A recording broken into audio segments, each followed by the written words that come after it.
Buenas noches, señores, bienvenidos a Ventana Sanmartiniana. Estamos aperturando una nueva edición y con un tema, como siempre, como es costumbre nuestra, como usted ya nos conoce, con algo que nos caracteriza, hablar de los temas de coyuntura, de lo que usted necesita saber. Hoy toca hablar de prioridad en el sector educación, un sector golpeado y sobre todo este año, si hablamos de escolares, universitarios, a nivel de la educación, el Perú ha sido golpeado este año que se nos está yendo, este 2020. Pero hay que tomar decisiones para el futuro y hoy vamos a conversar con los especialistas sobre la educación en el Perú. ¿Qué tenemos que hacer? Así iniciamos Ventana Sanmartiniana. Únanse al webinar y compartan la transmisión. Soy Eric Lazarte, al lado de Lorena Nova. Vamos a llevar la conducción de la edición de hoy. ¿Cómo estás, Lorena? Buenas noches. Hola Eric, ¿cómo estás? Buenas noches a nuestros invitados y también recalcar que este tema realmente necesita ser abordado por especialistas en el sector educación, ¿no? Como es la presencia del doctor Gonzalo Galdos y también la presencia del doctor Aldo Guzmán. Y esta noche tenemos un invitado especial que es el ingeniero Marcelo Gutiérrez desde el país de Ecuador. Cada uno de ellos va a analizar desde su conocimiento y su experiencia la prioridad en el sector educación. Cada uno de ellos tendrá un espacio de 20 minutos para poder desarrollar el análisis correspondiente, ¿no? En este evento que hoy nos congrega. Vamos a iniciar entonces nuestro webinar Prioridad en el sector educación y para ello invito al doctor Jaime Mujica Calderón para que dé nuestras palabras de presentación e inicio. Doctor, buenas noches.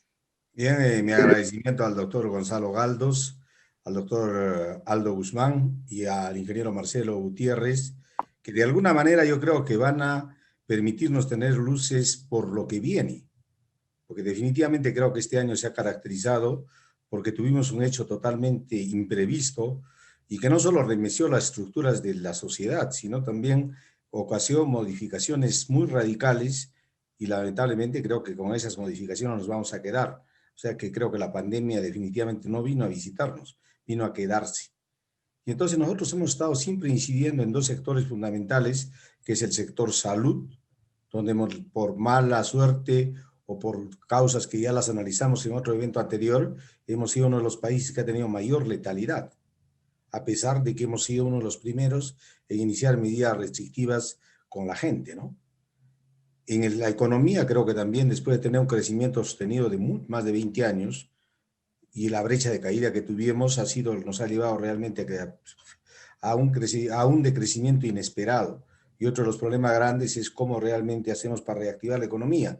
Y creo que la mayoría de discusiones se han centrado básicamente en la economía y en la salud y han descuidado realmente un tema que creo que es importante, la educación. Yo creo que en el lado educativo no hemos estado preparados definitivamente para tener esta pandemia y hacer un viraje brusco de la educación presencial pasar a una educación totalmente virtual. Y si no hemos estado preparados, definitivamente yo creo que las instituciones que tenían ya la virtualidad como parte del proyecto educativo, yo creo que han tenido oportunidad de tener mayor versatilidad para poderse adaptar realmente a este nuevo modelo de educación. Pero de todas maneras creo que se han encontrado muchas dificultades que lamentablemente no hemos podido solucionar. Ahora, si yo no voy a hablar realmente de los sectores inicial, donde prácticamente no hay educación inicial, y en primaria y en secundaria se ha recurrido realmente a la radio, a la televisión, con situaciones yo creo caóticas que de alguna manera van a repercutir. Las universidades, de repente, por los proyectos académicos que tenían, han tenido una oportunidad de manejar mejor esto. Pero de todas maneras, como director universitario de la San Martín, yo creo que sí, nosotros hemos visto realmente que esto sí ha ocasionado problemas, solo desde el punto de vista tecnológico, desde el punto de vista del docente, de que tenga de repentinamente cambiar totalmente su manera de trabajar, y desde el punto de vista de los alumnos, que no tenían autodisciplina para poder entrar a la educación virtual. Entonces, esto yo creo que es una situación que nos ha llevado realmente a no tener los resultados esperados en educación. Y ahora, si nos damos cuenta de que la educación es un daño que no es inmediato, como el caso de la salud o la economía, y se da a largo plazo.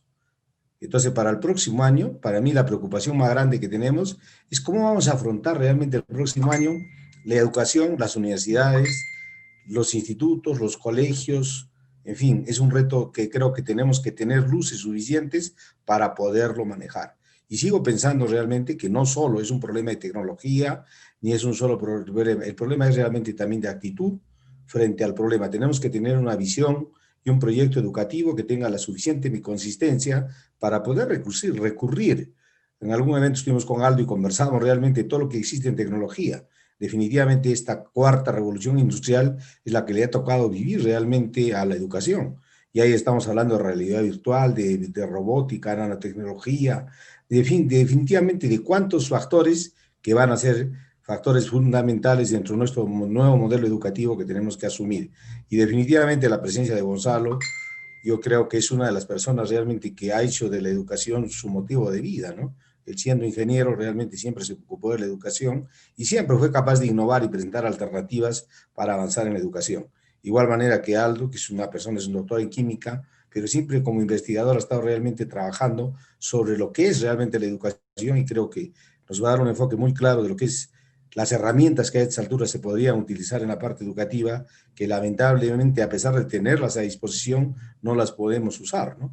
Y Marcelo realmente en Ecuador creo que ha tenido una experiencia a través de una empresa de innovación y emprendimiento donde ha tenido el acceso realmente de vivir en carne propia, lo que significa prepararse para una sociedad totalmente nueva. Particularmente, pienso que hemos retrocedido en la educación. Si antes estábamos 20 años atrasados, pienso que estamos 30 ahora y otra vez estamos evaluando conocimientos, porque definitivamente las tecnología que estamos usando y las plataformas virtuales que se están manejando están llegando simplemente a evaluar conocimientos, ¿no? No estamos hablando de las competencias ni de las exigencias de esta cuarta revolución industrial que es la que tenemos actualmente en las puertas.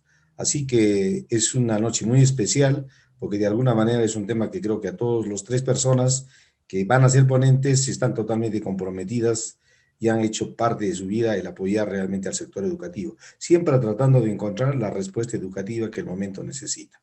Entonces, muchísimas gracias a Gonzalo, a Aldo y a Marcelo y disfrutemos de esta noche que vamos a hablar de lo que realmente nos gusta. Muchísimas gracias. Muchas gracias a usted, doctor Jaime Mujica, por esas palabras de bienvenida. Antes de dar inicio y de escuchar a nuestro primer panelista, les recordamos a todas las personas que nos están siguiendo a través de las redes sociales, a través del Facebook oficial de la Universidad de San Martín de Porres, a través de USMP TV y también a través de YouTube, donde estará este material. Comparta la transmisión, comente, porque vamos a tener un espacio para trasladarle las preguntas de ustedes a nuestros invitados. Muy bien, vamos a iniciar entonces con nuestro primer invitado, el doctor Gonzalo Galdos. Es la segunda vez que está con nosotros en Ventana Sanmartiniana. Él es presidente de Organization Learning Center OLC y fundador y presidente de Futura Schools. Doctor Gonzalo, un gusto, un honor tenerlo nuevamente en Ventana Sanmartiniana. El tiempo es suyo.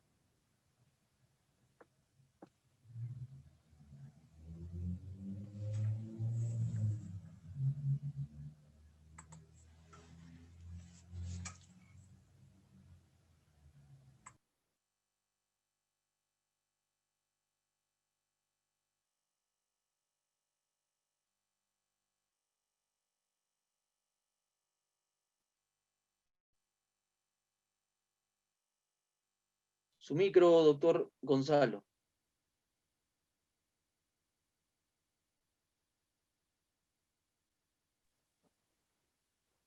¿Ahora sí me escuchan? ¿Sí? ¿Ahora sí? Adelante, ahora sí. Muy bien, muchas gracias.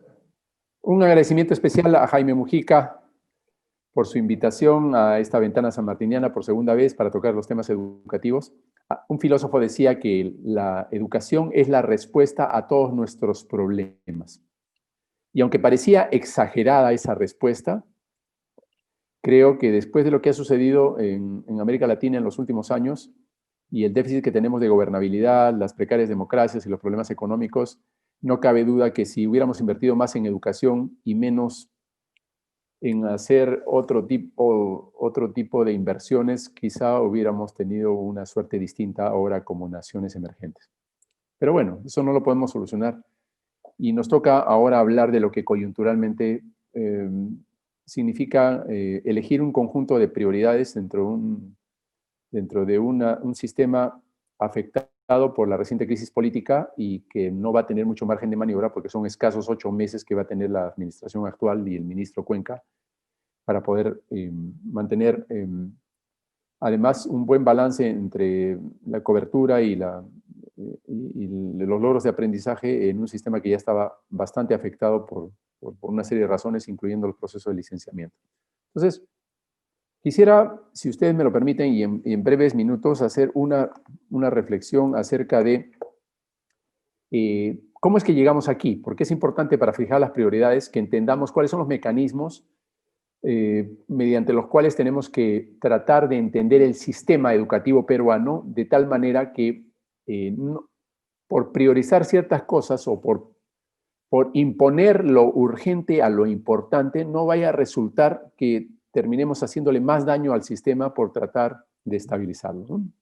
Entonces, lo primero que quería comentarles al respecto a todos los participantes es ¿qué es lo que ha pasado con la educación a nivel mundial, ¿no? Anteriormente la educación era un derecho universal.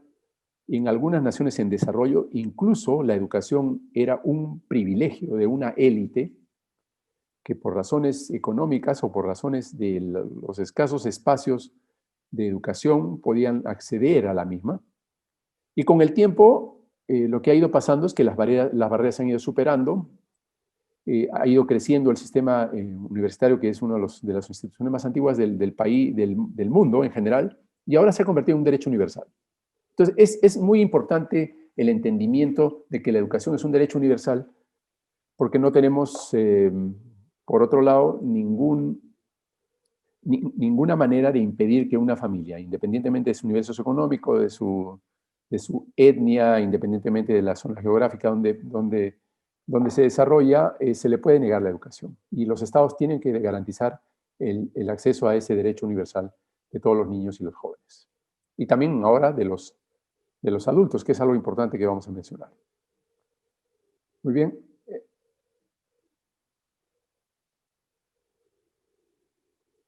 Lo segundo es que la demanda por educación, desde que se convirtió en un derecho universal, de alguna forma instaurado por la fuerza de los hechos, es una macrotendencia con unas tasas de crecimiento geométrico, ¿no? En todas las regiones del mundo ha ido creciendo la demanda por educación, con la sola excepción de Norteamérica y en Europa Occidental, donde sus poblaciones educativas se han ido estabilizando. Pero el resto del mundo, el crecimiento y la demanda por educación, especialmente por educación superior, ha ido creciendo de una forma impresionante.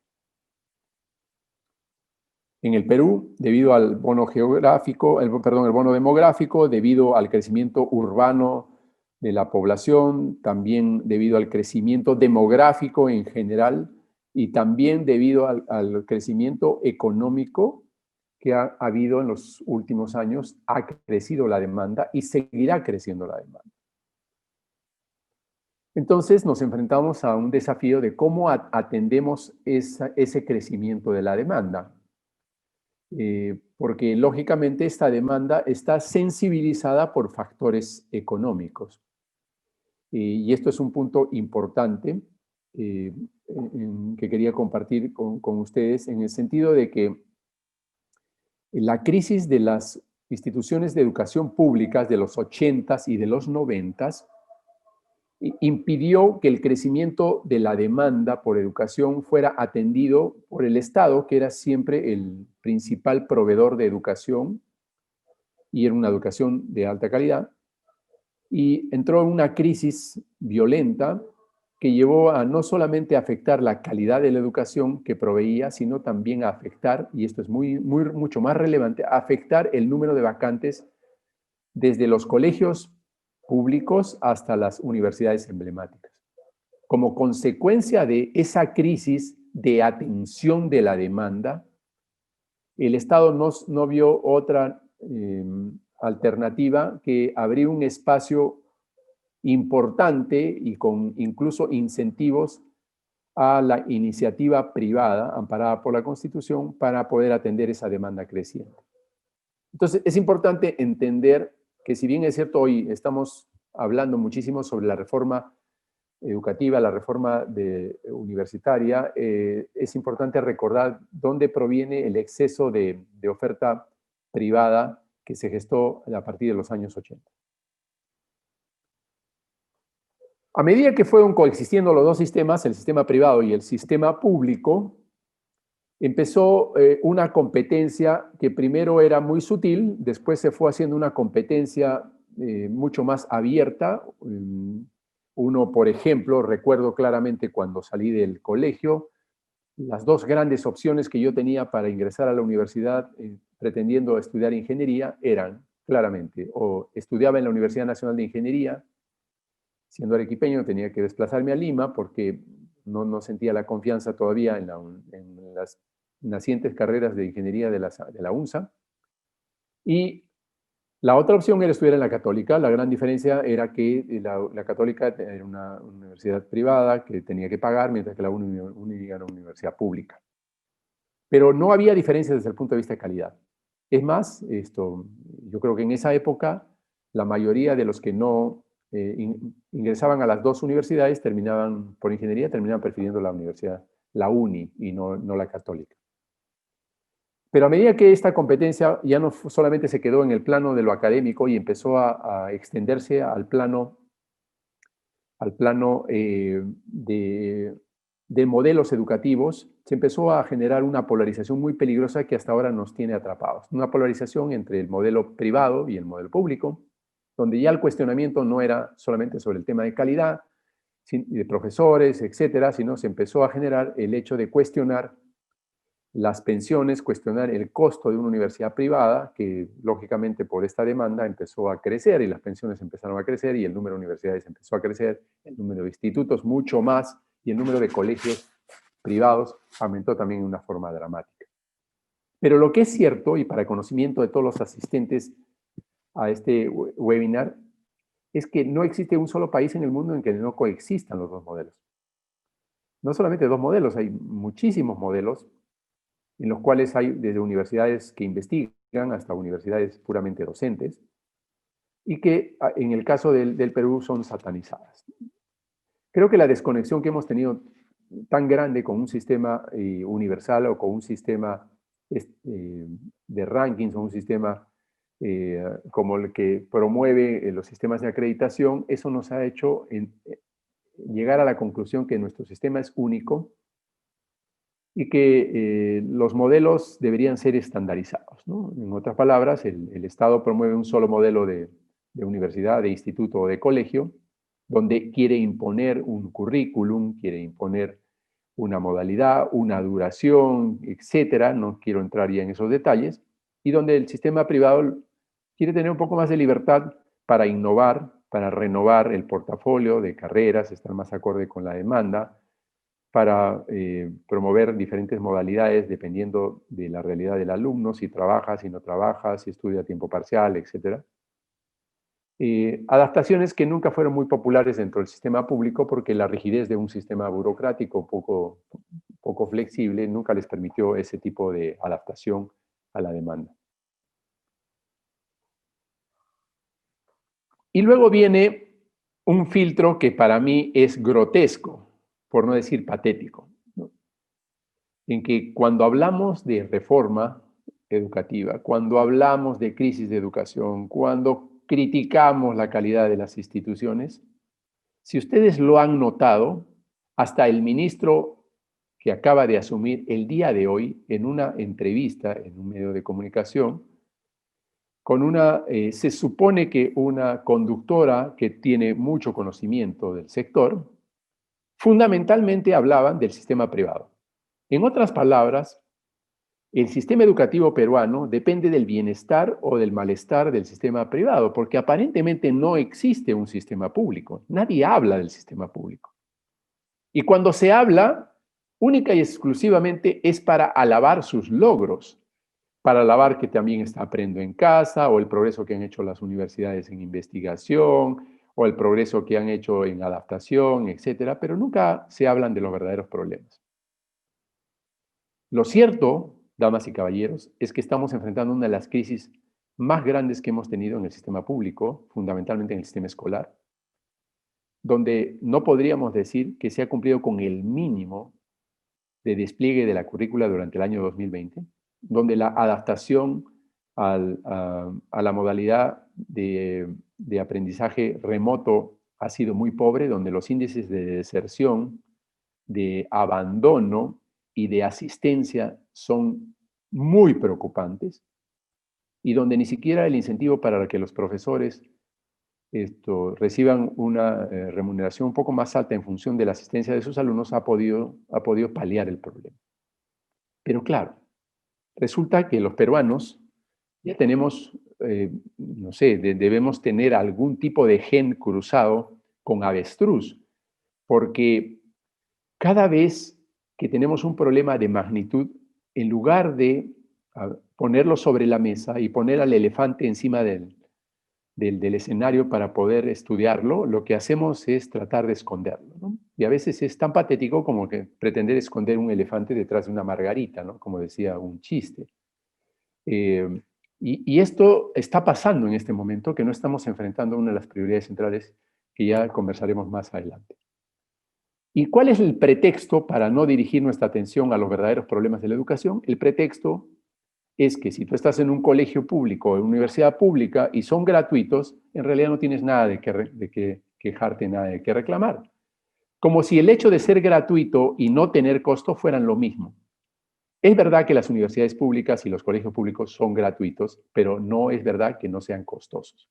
Es más, son altamente costosos y pueden llegar a ser tan costosos o más costosos que los colegios o las universidades privadas, solamente que estas brechas de costo no se pagan a través de una pensión, sino que la pagamos todos los peruanos con nuestros impuestos, y en gran parte de los presupuestos educativos se van a atender gasto corriente o se van a atender una burocracia y no van a lo que realmente es importante, que es el aumento de la calidad de las instituciones educativas y el aumento de las plazas que permitan crecer en la atención gratuita a los más vulnerables y más necesitados. Y no que solamente en las instituciones públicas también hayan personas, alumnos, que provienen de segmentos socioeconómicos que bien podrían pagar un colegio privado o una universidad privada y que están ahí en forma gratuita, quitándole una plaza a alguien que no tiene cómo pagar un colegio o una universidad privada. Lo que quiero decirles con todo esto es que fundamentalmente estamos asistiendo a una crisis educativa sin precedentes que no ha podido ser tapada, a pesar de los esfuerzos de varios ministros anteriormente que trataban de hacer mediante ejercicios de guaripoleo, ejercicios de distracción y cortinas de humo, trataban de distraernos de la verdadera crisis educativa. Porque la verdadera crisis educativa no tiene que ver con recursos, porque hoy en día todo el mundo quiere que se aumente el presupuesto. ¿De qué sirve aumentar el presupuesto a un Ministerio de Educación si no completa el 100% de la ejecución del presupuesto que le asignaron el año anterior? ¿De qué sirve que le den un presupuesto para comprar tabletas o dispositivos si no hay cobertura de Internet en las zonas donde tienen los alumnos? O sea, ¿de qué sirve tener un dispositivo que no va a poder ser conectado? Entonces, estos son problemas de gestión, El problema de nuestro país en general es un problema de gestión de los recursos, no es un problema de escasez de recursos. Es verdad que la educación privada no es de calidad suficiente, es lógico. Tenemos familiares de comportamiento probo e intachable y tenemos familiares con comportamiento cuestionable. Tenemos servicios públicos y privados de buena, regular o mala calidad. Es decir, la heterogeneidad en cuanto a un servicio es parte de la naturaleza humana. No tiene nada que ver con si es privada o es pública. Y esto no me dejará mentir nuestro invitado de la Universidad San Marcos, que hay universidades públicas que son muy buenas y han logrado, a pesar de la crisis, han logrado preservar principios fundamentales y están claramente en camino a una recuperación del lugar histórico que les corresponde, como la Universidad de San Marcos y el tema de investigación. Pero hay otras universidades que están en franca crisis y están en caída libre y son públicas.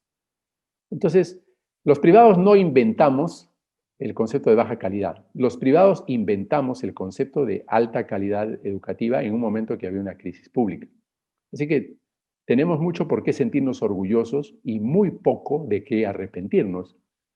Podríamos haber mejorado algunas cosas y podríamos haber sido mucho más exigentes con el sector para evitar que se colaran traficantes de la educación o se colaran propuestas insuficientes en términos de calidad. Pero bueno, eso es parte, como les digo, de la naturaleza humana. En el sistema educativo escolar tenemos, de acuerdo a los datos del censo, tenemos más de 8 millones de estudiantes. De estos 8 millones de estudiantes, aproximadamente en el sistema escolar tenemos 2 millones, teníamos 2 millones en el sistema privado, que ha sido tan vapuleado ahora al comienzo de la pandemia, cuando hubo una campaña de personas populistas que trataron de bajar la pensión al 50% de una forma discrecional, alegando que la educación no presencial es más barata, es más sencilla, es más fácil, y una serie de elementos no técnicos. Bueno, algunas de estas personas que decían defender los intereses de los padres de familia y de las familias del Perú, hoy en día, damas y caballeros, están postulando como congresistas para las próximas elecciones. Así que la pregunta es, ¿estaban al servicio de los padres de familia o resulta que lograron que los padres de familia y los alumnos se pusieran al servicio de ellos, más bien, para atender sus particulares intereses de figuración y de posicionamiento en la opinión pública? Mientras que en el camino, y esto es lo que quería mostrarles aquí en este gráfico, dejaron un reguero de colegios privados y de nidos que han tenido que cerrar, dejando un vacío extremadamente peligroso dentro del sistema educativo. Un vacío en el cual vemos que 60% de los colegios privados tienen una pensión inferior a 300 soles. O sea, son estas familias que, buscando una mejor educación que la que pueden obtener en un colegio público, empiezan a migrar al sector privado. Así que cuando hemos hecho toda esta movida populista para desprestigiar al sistema educativo privado, las principales víctimas han sido instituciones educativas familiares fundadas por un profesor o por una profesora y que han sido los más afectados con esta distribución de improperios que al final terminó en que los padres de familia retiren a sus hijos de los nidos o obliguen a los colegios a bajar la pensión.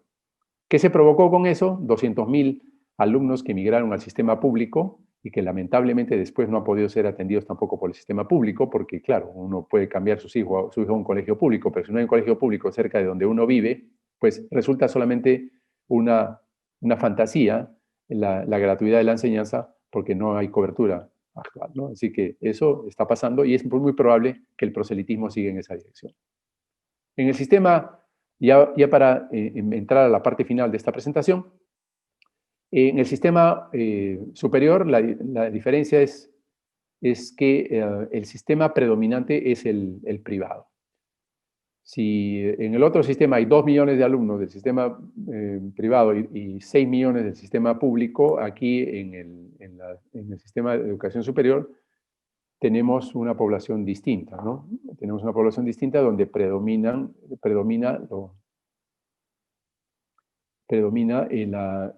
la educación privada, donde 75% de la población estudiantil de universidades es privada y 66% de la educación técnica también es privada. Entonces, aquí es por donde se centra el debate de la opinión pública acerca de la reforma educativa, pero también ahí hay un tema por reflexionar. Ok, y para terminar les doy alguna evidencia de lo que estoy diciendo y que es bien injusto el tratamiento que se le ha dado a la educación privada. Las pruebas PISA y las pruebas ESE, que fueron utilizadas para ver nuestro progreso a nivel de los sistemas educativos en América Latina y en el mundo, demuestran claramente que si hemos mejorado ligeramente ha sido porque hemos tenido que arrastrar en esa mejora a todos los colegios públicos. Los colegios privados han tenido una mejora dramática en los últimos años y lamentablemente los colegios públicos no han tenido prácticamente ninguna mejora. Esto no solamente ha pasado en lectura, como lo pueden ver aquí, no solamente ha pasado en matemática y no solamente ha pasado en el tema de ciencias. En general, los colegios privados han empezado a lograr los mejores lugares en América Latina y el problema es que la gran población escolar es pública. Y con eso quiero decirles lo siguiente. Yo puedo ser muy defensor de la educación privada, pero soy fundamentalmente un defensor de la educación peruana. Si no atendemos la prioridad de la educación básica pública, estamos hipotecando nuestro futuro como nación. La gran prioridad educativa no es la SUNEDU con el tema del licenciamiento que ya está prácticamente terminando, o el cierre de las universidades, porque eso tiene mucha visibilidad política y el Congreso. No, la gran prioridad, el gran elefante que se está muriendo frente a nuestras narices y que no hemos podido atender es la educación pública escolar. Si este gobierno, este ministro y los próximos que vengan no atienden la educación pública escolar, están comprometido nuestro futuro como nación. Y finalmente, ¿qué significa eso? Que tenemos que encontrar formas creativas y flexibles para utilizar los recursos, incluyendo, entre otras cosas, lo que les voy a comentar, que es parte de mi propuesta sobre prioridades y que también ha sido trabajada con algunos otros líderes educativos, que ha habido casi consenso. Fundamentalmente la comunidad educativa de IPAE, el grupo de la Cámara de Comercio de Lima, el grupo de instituciones educativas privadas, la Alianza de Escuelas Privadas, etc. ¿Qué pensamos y qué hemos recomendado y queremos recomendar al ministro? Primero, en educación básica, se tiene que flexibilizar la modalidad de clases. Ya no podemos esperar más a especular si va a haber vacuna, no va a haber vacuna, cuándo va a haber vacuna. Cada día que demoramos en esta definición, estamos comprometiendo la organización de los recursos para atender el año escolar 2021. Necesitamos declarar que va a ser flexible, es decir, que cada comunidad, dependiendo del nivel de contagio, dependiendo de una serie de factores, cada comunidad, y estoy hablando de la comunidad de autoridades, estoy hablando de padres de familia, estoy hablando de docentes, estoy hablando de promotores, etcétera, tienen que decidir si hacen o no hacen educación presencial. Si con el protocolo y el Ministerio de Salud tiene que también tener esa flexibilidad, porque de lo contrario, quiero decirles con conocimiento de causa, que ya el año 2020 estuvo comprometido. Entonces imagínense si ustedes tenían sus hijos en quinto de secundaria de un colegio público y tenía que ir a la universidad, las posibilidades de que ese chico ingrese a la universidad han sido comprometidas por el problema de cobertura del año. Si nosotros comprometemos la cobertura del próximo año, el costo que estamos pagando es altísimo en términos de la generación afectada por este problema. Entonces tenemos que tomar una decisión. Y esa es una decisión de que hay que flexibilizar. En algunos lugares, pues tendrá que seguir siendo a distancia la educación. En algunos otros lugares tendrá que ser híbrida con algunos días y en algunos otros casos, como ya se puede, debido al nivel de contagio, etcétera, por la población o la zona donde se encuentra, que puede ser una población rural, no debería haber problema para que haya un retorno a clases presencial. Pero tiene que tomarse esa decisión.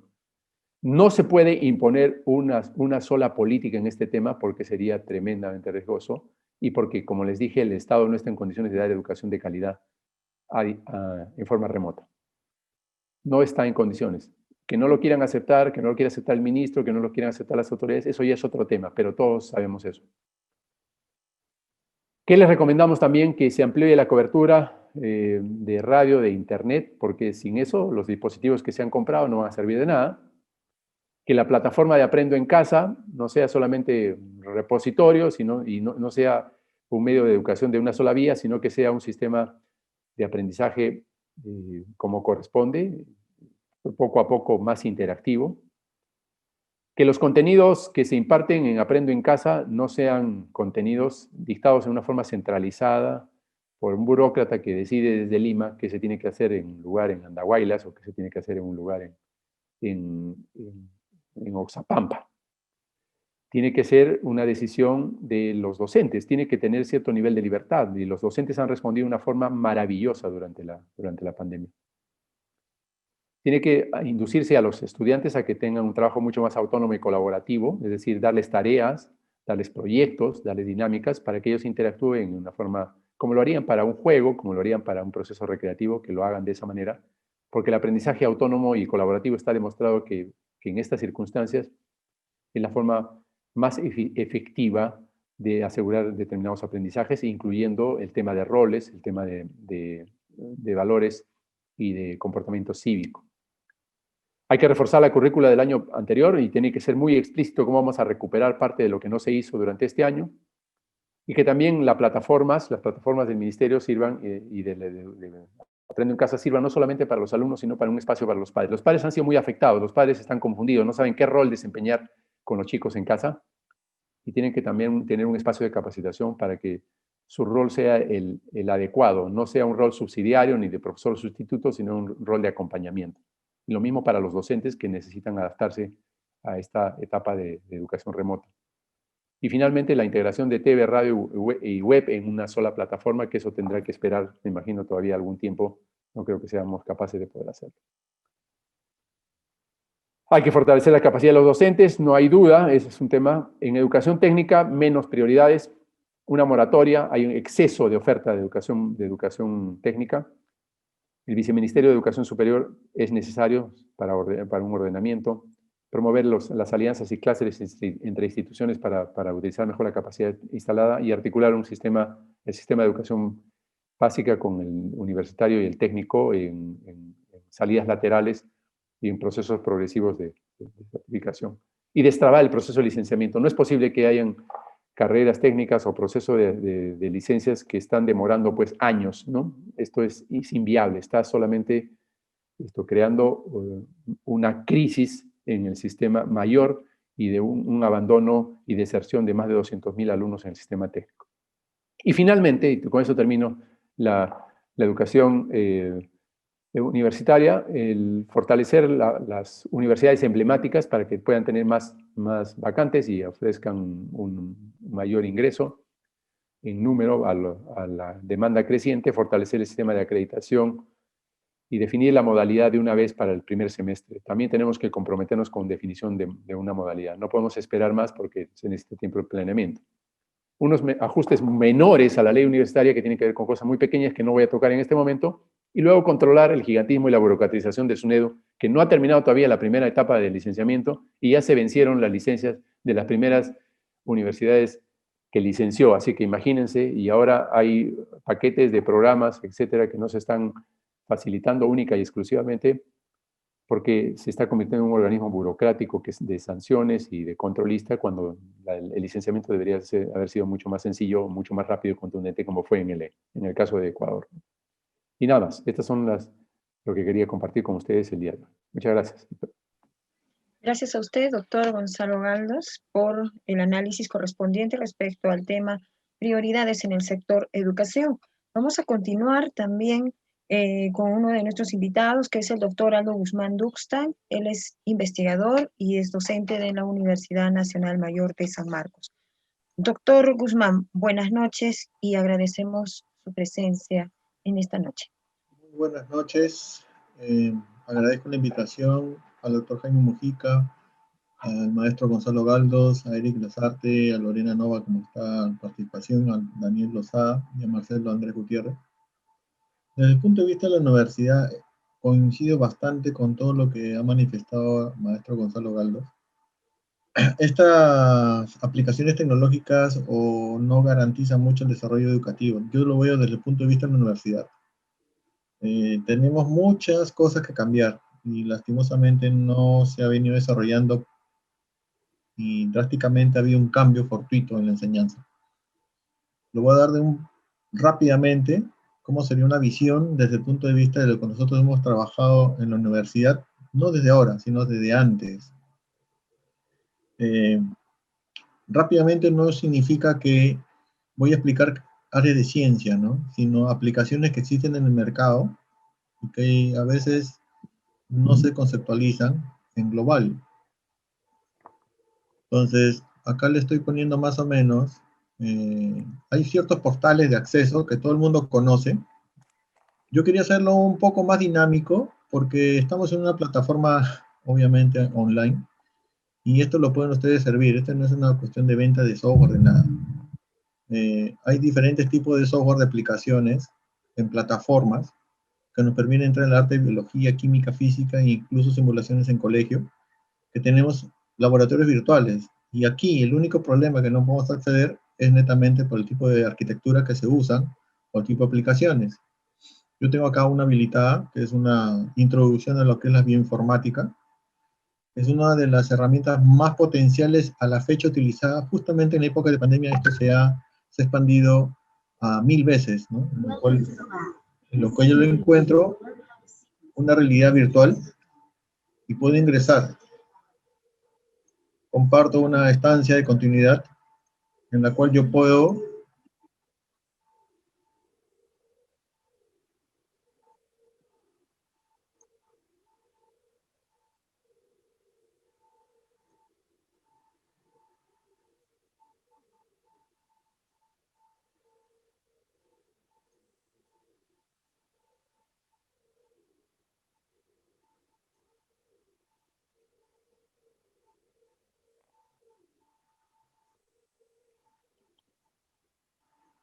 si ustedes ven, yo puedo interactuar con el sistema virtualmente, ¿no? Pero para poder llegar a este tipo de interacción, obviamente se necesitan ciertos tipos de equipamiento de arquitectura, que no se disponen en algunos centros educativos, incluso en las universidades no se disponen. También tenemos otros portales que podemos hacer uso de servidores locales, también utilizando acceso de plataformas virtuales, todo a través de la nube, o utilizar ciertos tipos en el caso de ciencias, esto es ciencias netamente puras, ¿no? Que uno puede llamar moléculas o estructuras o programas que no están dentro de la máquina, sino están estipuladas dentro de lo que nosotros consideramos habilidades de desarrollo en base a ciencias. Entonces, yo puedo, dependiendo, obviamente, también como he mencionado, del ancho de banda. No tenemos todos el mismo ancho de banda y eso dificulta ciertas lecturas de trabajo, ¿no? Entonces, podemos trabajar con estas moléculas o estructuras y eso está a disponibilidad inmediata. Tenemos otros portales, ¿no? Por ejemplo, el de aquí, que es muy conocido a nivel mundial cuando se habla sobre modelamiento, simulación y aprendizaje y enseñanza o autoaprendizaje. Tenemos sistemas de diferentes tipos de aplicaciones en los cuales podemos llegar hasta más o menos, como ustedes verán, tengo más o menos 21.000 simulaciones en uso, de los cuales el Perú no llega ni el 1%. Y eso se debe a que no hay un conocimiento a plenitud de esto. Hay herramientas también, otras como el Goldfram Demonstration Project, que ve las áreas de matemática, área de computación, ciencias físicas, ciencias de la vida, negocios, sistemas de sociales y negocios, métodos, modelos y sistemas, tecnología, ingeniería, creatividad, incluso para juegos, ¿no? Y para niños, programación funcionalizada, entre otros, y en los cuales uno puede interactuar con modelos de simulación a través de la red. Y cada uno son modelos que yo puedo evaluar directamente en la nube, ¿no? Sin necesidad de descargarlos. Eso hace un cambio totalmente a la enseñanza interactiva. Tenemos otros software que también están en la nube, en las áreas de ciencias físicas, ciencia de la computación, ingeniería mecánica, que permiten, o ciberseguridad, ¿no? Que nos permiten en muchos aspectos, trabajar, ¿no? En el área de, por ejemplo, física o química, bioscopía, o cualquier tipo, interactuar con simuladores, ¿no? Tenemos simuladores en línea que permiten en este caso, al usuario interactuar con él, ¿no? Y habilitar en forma paralela la enseñanza. Entonces, no es tan difícil usar estos temas de trabajo. También existen otros que ustedes los pueden encontrar en la nube. Les voy a mostrar algunos nomás. Por ejemplo, el caso de Hay simuladores que pueden habilitar laboratorios, ¿no? Tengo un laboratorio, en este caso calorimetría, este para el área de química, ¿no? Puedo entrar, tener un set de acciones dinámicas en la cual yo puedo simular un laboratorio virtual con una guía presencial de acuerdo a lo que yo quiera. Entonces ahí yo puedo generar diferentes tipos de habilidades o herramientas que puedo trabajar con el estudiante, siempre bajo la guía del, en este caso, del docente, y a través de ello yo puedo enseñarle qué se puede hacer y qué no se puede hacer en un laboratorio. Esto significa que yo puedo utilizar ciertas herramientas que pueden ser en algunos casos explosivas y que el estudiante pueda interactuar con el sistema previo conocimiento o guía del docente. Hay equipos que yo puedo, incluso que en el laboratorio nosotros no disponemos en la parte física real, podemos trabajar con diferentes tipos de equipos, ¿no? Que son de utilidad para diferentes tipos de gases y llamarlo. Entonces, no solamente el área de química tiene este concepto, sino también tenemos el área de química orgánica, el área de física, en densidad, también se tienen otros paquetes que están disponibles en la nube, que podemos trabajar y interiorizar más al uso de este caso, de utilizar guías didácticas en las cuales hay trabajos en serie que también son siempre aplicables en un modelo de enseñanza dinámico. ¿Eso qué quiere decir? Que el estudiante no está interactuando solamente con el software, sino también con el docente, a través de una comprensión de los fenómenos en este caso la viscosidad o densidad. Entonces, tenemos varios tipos de indicadores, no solamente en esa área, sino también tienen otras áreas en la parte de microscopía, en el caso de biología. También nos permiten estudiar diferentes tipos de equipos ópticos, ¿no? Microscopía, hay equipos SEM o TEM que existen en el mercado. Genética, que es lo que actualmente está aumentando más el estudio de la gente, ¿no? Uno puede estudiar diferentes tipos de especies, y lo que actualmente está en boga, que es la biología molecular, con los casos de los PCR, ¿no? Para lo que muchos están analizando, acá hay también un tipo de PCR que podemos identificar algún tipo de características y entender qué cosa es lo que es un PCR, porque se habla del PCR y de los primers, pero solamente de nombre, no tenemos los conceptos adecuados. Entonces, esto permite entender muchas cosas así, a partir de las ecuaciones de base, ¿no? La función de aminoácidos, todo la tríada, para generar diferentes tipos de primers. Entonces, son software que están disponibles, muchos en el mercado, ¿no? Y tenemos guías de acceso en diferentes usos. Entonces, todo esto uno lo puede tener también a través, obviamente, de otro software. También hay otros software que nos permiten calcular proteínas, fármacos, biomoléculas, y evaluamos todo este concepto de diferentes tipos de moléculas que son interactivas con diferentes tipos de propiedades. Todo esto existía desde hace más de 20 años. ¿Cuál es el problema? Que no se difunde porque no está al alcance en la formación académica, no solamente en las áreas básicas, sino en las de ingeniería.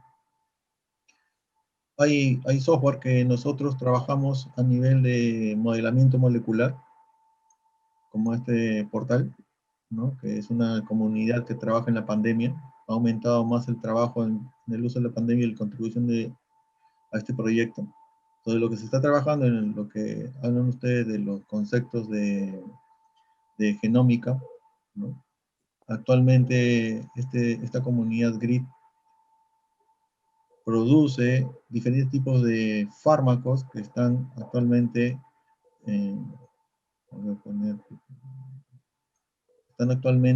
participando, ¿no? En los diferentes tipos de propuestas de metodologías. Entonces, en mi caso, como aporte, utilizamos secuencia de tiempos de máquina, que participa en este caso como grupo de investigación, y esos son los tiempos de resultado o cálculos que se han usado. O sea, ¿cálculos de qué? Cálculos de máquina. Nuestras computadoras pasan a hacer uso de servicio, de apoyo, para evaluar solamente el tema del COVID. Hemos tenido más o menos un aporte en puntos, en tiempo de ejecución, de cálculo, esto van en años, ¿no? Años, días, horas, meses y segundos. Esa es la contribución que se tiene por el proyecto hasta la fecha en los cálculos de resultados. Y no solamente en él, sino en diferentes tipos de proyectos que la comunidad trabaja en diferentes aspectos como marcadores de cáncer, no solamente el proyecto de la pandemia, que esto ha sido aperturado recientemente, este es a la fecha del 26 del 11 del 2020, ¿no? Entonces se tienen quiénes están trabajando y cuántos registros se tiene en total. El número de resultados por día calendario es más de 1 millón. Entonces, esta comunidad, así como otras comunidades, evalúan justamente cómo mejoramos, ¿no? en, en el tema de visualización y preparación de estas nuevas tendencias. Todo esto es, ¿por qué se debe? Los desarrollos que ustedes están observando son a la fecha, son 16 de noviembre, 29 de octubre, cómo se ha incrementado y cuáles son las investigaciones que se hacen. Y todo eso se debe a que existe, obviamente, todo el mundo conoce NVIDIA, pero NVIDIA también agarra áreas de la ciencia, no solamente para juegos, que es el común denominador de todos. Tenemos ahí una infinidad de aplicaciones para otras áreas, pero, como les vuelvo a repetir, en las áreas de acceso, nosotros trabajamos también en materiales. En ingeniería de materiales o en materiales nanoporosos, por años se disponía de estas herramientas. Y el estudiante a la fecha veía que las partes de laboratorio no eran, obviamente se dedicaba a la parte aplicativa, pero no la demostrativa a través de procesos de simulación. Estos son los efectos de simulación y los experimentales, ¿no? Entonces es el acorde de la simulación para el caso del metano, con respecto a la presión de bar. Y todo esto tiene una connotación a través de programas. Ahora, ¿cuál es la tendencia? Ya no es llenarnos de programas en los paquetes, ya no es el tema de que tengamos que instalar un sistema operativo, tenemos que instalar programas de pago, tenemos que, obviamente, el tema de los software son caros, la enseñanza virtual no es barata, es cara, y cada uno de estos software tiene un precio. Entonces, no significa que nosotros gastemos nuestro dinero comprando software y llenar nuestras máquinas, sino que estos software ya están en la nube, están en los servidores y podemos hacer uso de ellos de acuerdo a qué tipo de área de ciencia queramos, ¿no? Renderizado, modelamiento, astronomía, astrofísica, big data, bioinformática, lo que son infraestructura, negocios, ¿no? Inteligencia y negocios, analítica, todo lo que es clima, dinámica de fluidos, lo que es poligrafía computacional, todo eso son lo que está en geociencia, lo que está en inspección industrial, también aparecen. Entonces, esto lo que falta es un entendimiento más de que el desarrollo tecnológico que actualmente estamos viendo solamente es un 1% de lo que realmente ya estamos empañados. Y lastimosamente no hay un consenso general de globalización de cuáles son las herramientas que están a disponibilidad de nosotros. Como le digo, en este caso yo estoy mostrando solamente algunas herramientas que están en uso de los servicios a través de servidores internacionales. Todos estos programas yo los puedo acceder directamente al servidor. Entonces, todo esto se usa en diferentes paquetes, este es el 2020, ¿no? Con enseñanza dirigida a la mejora de simulaciones. Entonces, esto promueve mucho la mejora en la educación. Obviamente que todo esto va a depender de, como le digo, la arquitectura que usen, el sistema de comunicación que usemos. Si no, vamos a tener siempre la problemática de estar atrás y no podemos estar así. En nuestro caso, en la universidad, no ha sido prioritario el desarrollo de estas actividades. ¿Por qué? Porque todo era presencial. Y la parte virtual se ha ido dejando de lado. Como la vista, ¿no? Que nosotros tenemos, pues un físico, un químico, un biólogo o un matemático no usaban software porque era la mentalidad antigua, pero eso es falso. Ya las comunidades han ido cambiando, los accesos han ido cambiando y las enseñanzas multidisciplinarias han ido cambiando y modulando, de tal manera que a la fecha han emergido nuevos cambios significativos.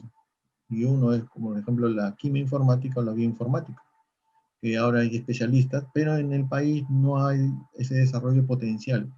Seguimos pensando en fármacos, o el método de encontrar fármacos de forma local, o sintetizarlo de forma local, y no es así. Ya existen herramientas, como ustedes observan, que puedo utilizar toda la arquitectura de estas plataformas, ¿no?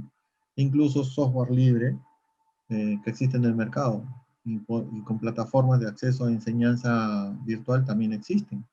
Entonces, es aplicar lo que es la inteligencia artificial o el deep learning o el machine learning para la enseñanza también se puede usar. El contexto de este sistema es justamente tratar de empoderar al estudiante y al docente con herramientas accesibles que puedan vincularse, pueden en un caso entenderse y comunicarse. Y eso es lo que no tenemos. Los profesores actuales no tienen una expertise en el uso de estas herramientas. No, lo que acabo de mostrarle, pues el uso de estos software no es el único. Le puede ser que existe como 1000 software de estos. Cada uno lleva por lo menos una expertise de unos 4 o 6 meses de enseñanza, ¿no? Cada software es distinto. Entonces, eso es lo que no tenemos.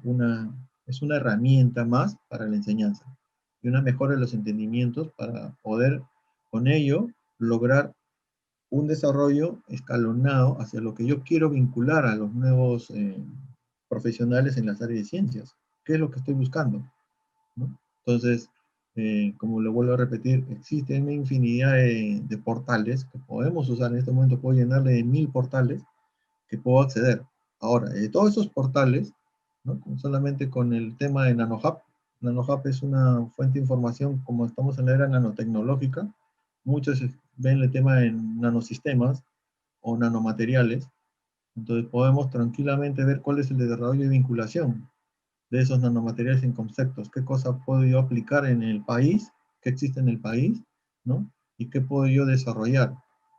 Y con ello puedo tener una tendencia tranquilamente, cuáles son mis partners o con quién yo puedo trabajar directamente en procesos de simulación y desarrollarlos. Esta plataforma, obviamente, es una plataforma dinámica. ¿A qué me refiero? Que yo no necesito necesariamente instalar un programa dentro de mi máquina. Yo automáticamente puedo llamar al servicio y lanzar a través del servidor local que trabaja a través de Linux, ¿no? O servicios Mac, y el programa automáticamente, si ustedes ven, voy mutando, porque no estoy dentro de una plataforma, estoy dentro de un servicio, y puedo calcular algún tipo de material o estructura. No es, como le digo, no esta es la única área, estoy agarrando solamente una de las que existe, ¿no? Y puedo pedirle cierta información y correr dentro del servidor de ellos, que no está, obviamente, no está corriendo en mi máquina, sino está simulándolo y corriendo en una máquina que está, pues, en otro país, ¿no? Y está en sistema Linux, en una arquitectura x86-64, ¿no? Con una licencia fortuita del 2016. Entonces, eso es lo que yo puedo calcular y ver todo el cálculo que lo ha hecho ahí automáticamente, sin necesidad, obviamente, sin necesidad de evaluar algún tipo de servicio o prestación. O sea, yo no estoy pagando nada, pero tengo el acceso. El problema es que muy poca gente conoce para qué sirve. Entonces, si entramos acá a todas las herramientas que ellos tienen, ¿no? Todas esas herramientas son diferentes tipos, como les mencioné, más de 500 programas en línea. De todos ellos, no todos los usan. Entonces, esta es una comunidad de proyectos, incluso puedo hacer proyectos en línea y trabajar en forma colaborativa. Puedo trabajar lo que son sistemas, el caso física o electrónica, ¿no? Un cursos online también puedo hacerlo. Y este free es una comunidad abierta. Estos son comunidades open, de acceso libre, que podemos hacer a través de cursos de autoaprendizaje, como había mencionado antes. El autoaprendizaje es lo que está marcando la ciencia y lo que tenemos que determinar son lecciones en este campo. Tenemos los últimos cursos ahí que tiene usted disponibilidad por diferentes instituciones extranjeras, que nosotros tampoco podemos acceder porque hay licencias de acceso a ciertos programas que podemos dar apertura, no solamente en las ciencias, en las universidades públicas o privadas, ¿no? Eso es abierto y eso nos permitiría trabajar, ¿no?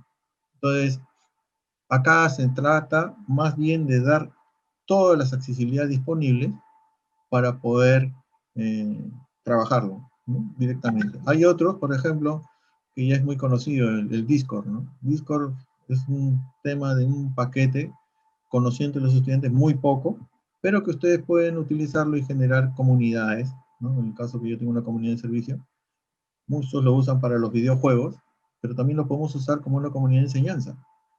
Lastimosamente, los docentes son muy reacios a entrar a este tipo de comunidades.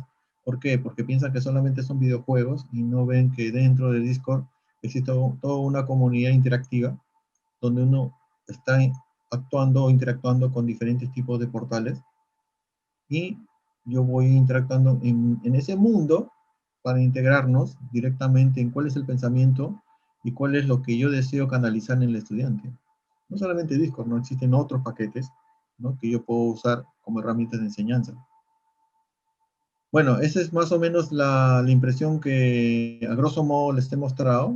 Si hay alguna pertinencia adecuada, la Universidad Nacional Mayor de San Marcos tiene apertura, pero todavía está, yo diría, en un modelo de enseñanza básica, porque todavía la formación de los docentes en los temas de herramientas o simulación no ha ido la transformación. No menosprecio los sistemas operativos, pero debemos aperturar más sistemas operativos, GNU o política de desarrollo, para que sea más aperturado la tendencia de este tipo de herramientas, ¿no? Muchas gracias.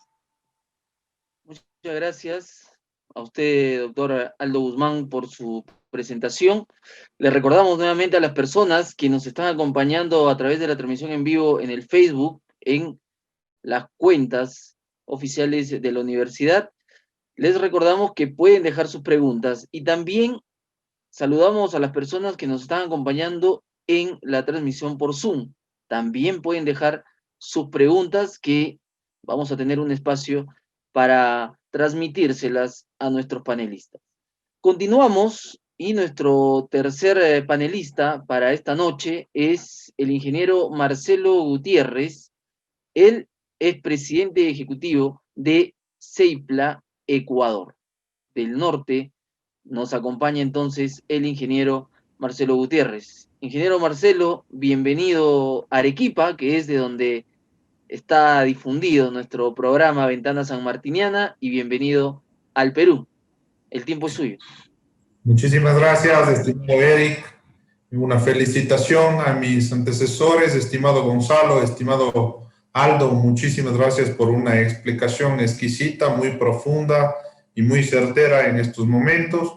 Y muy amable al doctor Jaime Mujica por invitarme con todo su equipo a ser parte de este gran programa. Yo creo que en base de eso me voy a permitir transmitir, por favor, la presentación. Lo que nosotros venimos desarrollando, cómo lo vemos y hacia dónde está dada la estructura de incidencia del poder de la digitalización de la educación.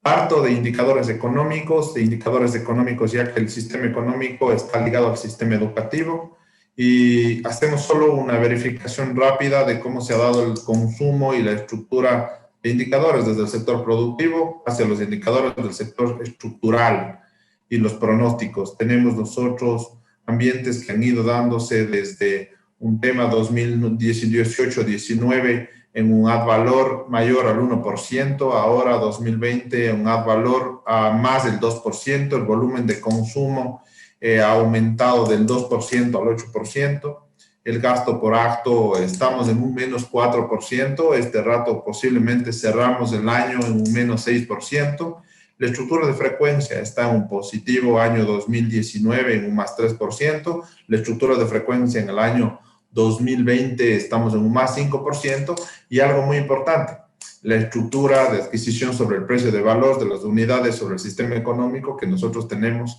en el caso ecuatoriano, estamos en un menos 5%.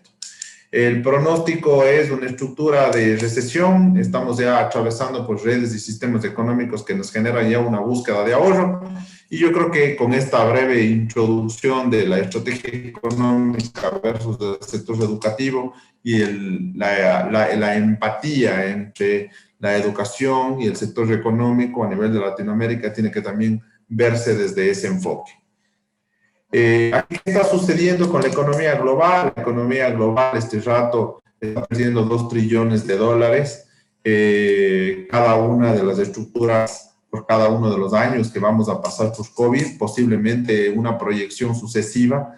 Estamos apuntando a que un sistema económico va a estar mucho más restringido, por lo tanto necesitamos estructuras educativas mucho más profundas que nos ayuden a reactivar estos sistemas económicos.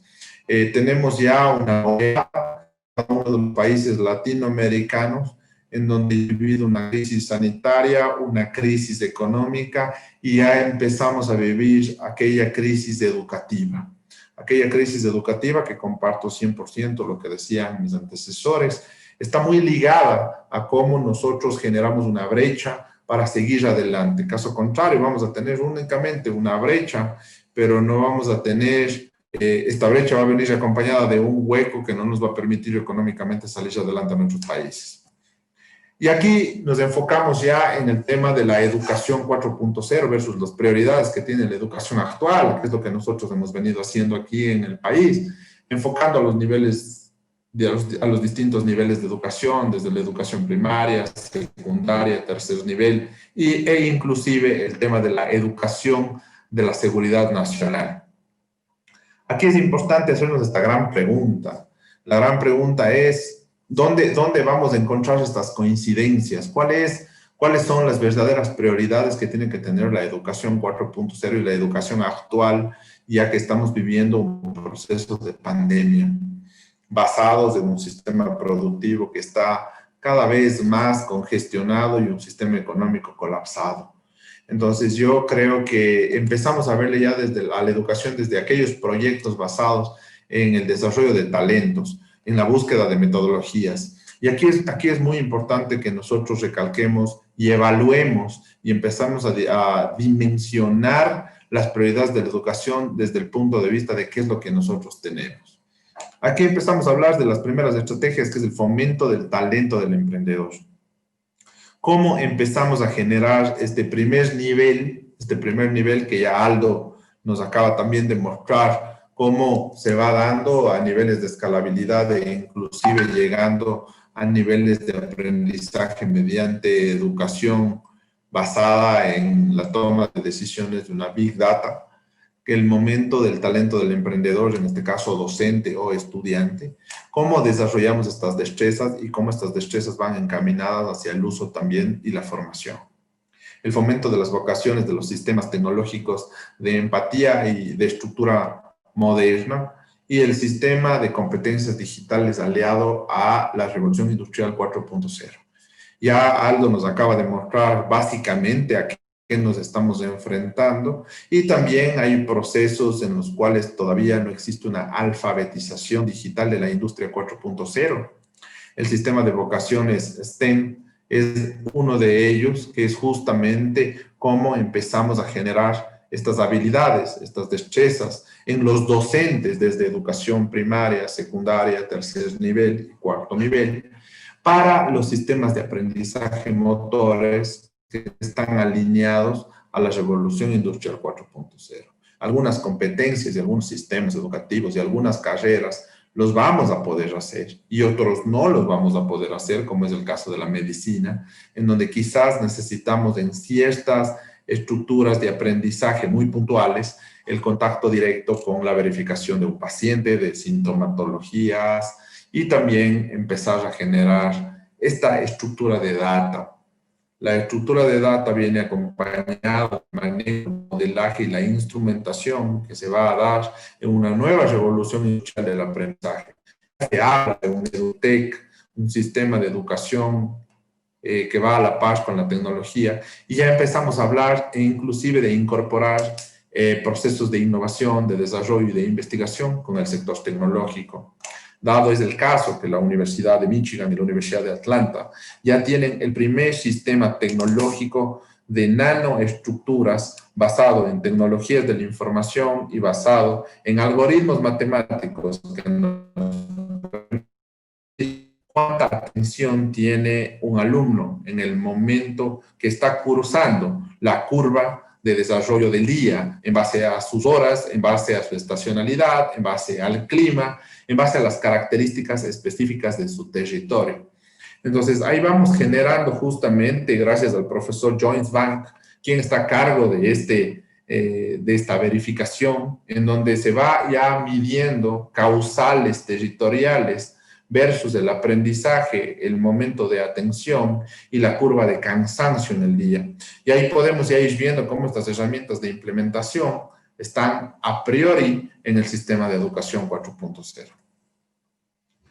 Aquí está la estructura, los retos. ¿Cuáles son los retos de la revolución industrial y a dónde nos están llevando? ¿Qué nos están de alguna manera incluyendo? ¿A dónde nos están conduciendo? Y cómo en un momento determinado estamos nosotros también adaptándonos a esa realidad. Cada vez yo creo que los retos de la educación 4.0 son mucho más complejos porque empezamos a gestionar estructuras sociales, culturales, económicas, ideológicas y sobre todo disciplinarias.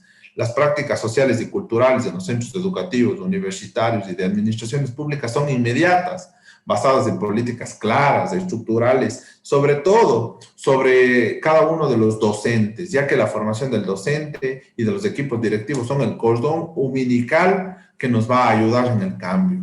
Nosotros necesitamos hacer un proceso de formación a los docentes, tanto en los procesos que están ya saliendo, los nuevos procesos y procedimientos de la estructura metodológica, cuanto en los procesos de adaptabilidad. Yo creo que aquí también tenemos que empezar a generar esos estímulos que ya no son únicamente económicos, sino también va a ser posibles de empezar a generar esta alianza entre el docente, entre los alumnos y entre los centros educativos, para empezar a generar propuestas de cambio que empiecen a generar dinamismo en el sistema educativo latinoamericano. Es importante empezar a generar comunidades que ya nos empiecen a hacer estructuras de formación biodinámicas, bioestructurales, y empezamos a generar sistemas vía TORMED. Estos sistemas vía TORMED son la nueva estructura en la cual cada uno de los docentes puede aportar con sistemas, tecnología, adiestramiento, y empezamos a generar comunidades open source en las cuales vamos haciendo pruebas de las estructuras, las estrategias que nosotros vamos poniendo en cada uno de los países. Lo que esperamos en los próximos 18 meses, ¿por qué se habla de los 18 meses a partir del año 2021? Del 1 de enero de 2021 ya se empieza a hablar de los famosos 18 meses de la educación. En estos 18 meses vamos a ver si es que verdaderamente salimos o si es que nos estancamos. Como decía el doctor Jaime Mujica, estamos ya empezando a tener un retardo en el sistema educativo. Ya lo teníamos y ahora se hace cada vez más extenso. ¿Por qué se habla de los 18 meses a partir del 1 de enero del 2021?